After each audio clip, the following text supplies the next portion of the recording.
Welcome to the Business Blast Podcast. I'm your host, Tyler Wagner. This episode is brought to you by Authors Unite. Authors Unite provides you with the support you need to finish your book. Best part is, after you finish your book, they take care of the entire publishing and marketing process 100% for you. So, if you want to become a successful author, make sure to check out authorsunite.com. Now, let's jump into the episode.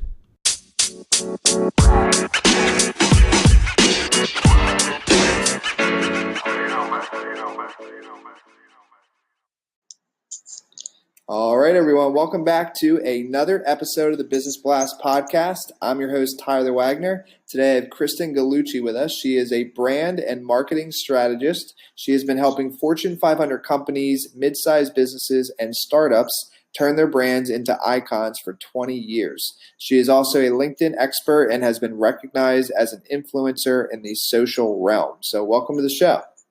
Thank you, Tyler. I'm happy to be here. Of course. Grateful to have you on. So let's jump into the first one, Kristin. The first one I got for you is, what is the best story from your life that has an underlying valuable message? Well, I grew up with a single mother. So I always look to that because there were so many lessons throughout my childhood just from watching my mom. And she really never showed weakness.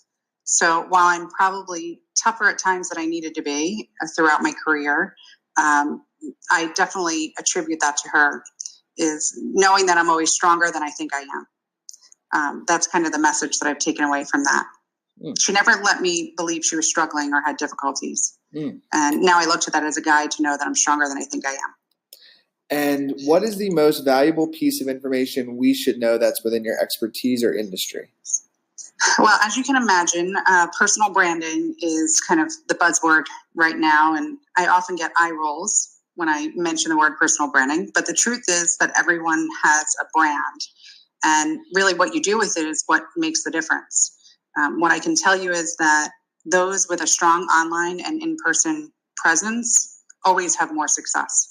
So I see no reason why not to expand your personal brand and really, focus on it and make it work for you.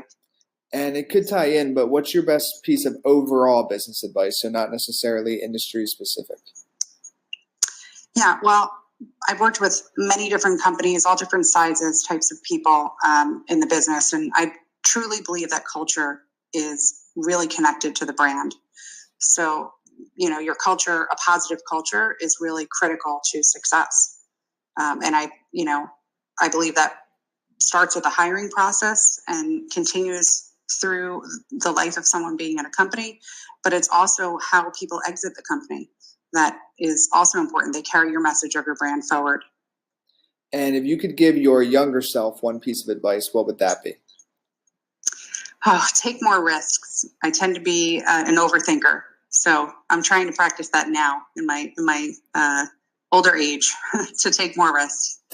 And then kind of going a little bit down a different path here. In your opinion, what is the key to happiness? I believe it starts with self-love, and it can't be found externally. So I think it's different for everyone.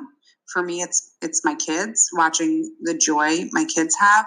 But I think it starts with really caring about yourself and taking care of yourself.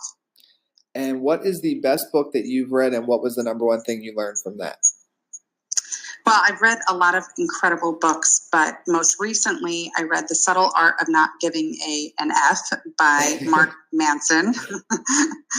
And so many takeaways from that. But one thing that I've really applied, and it goes along with risk-taking, is just taking action. Taking action is really powerful. So he has a do something principle that he talks of, which is do something now, even if it's really small, and let good actions cascade as a result. So I love that thinking. And what is your favorite quote and why? So I really wanted to use one that has resonated with me recently. And Mel Robbins, who's an incredible speaker and author, I love her. She actually has a new talk show coming out now too. I resonate with her. And she talks about confidence as not being a belief in self, but being the willingness to try. So I think when people look at confidence, they often say, what can I do to change? What can I read that will help me change? Or what can I listen to? Or what speaker will help me gain more confidence? But really, it's just about taking that action and taking that risk and trying something that brings confidence. Yes. Well, listen, thank you so much for coming on. The last one I have for you before we let you go is, where can our audience best find you online? Well, thank you for having me. I appreciate it. And the best, easiest place is probably LinkedIn, in linkedin.com/in/Kristin Gallucci. Then I have a website that's under construction right now, but it's KristinGallucci.com. Perfect. Thanks again for coming on. Thanks, Tyler. Talk to you soon. The podcast you just heard was published with Anchor. Got something you want to say to the creator of this show? Send them a voice message using the Anchor app, free for iOS and Android.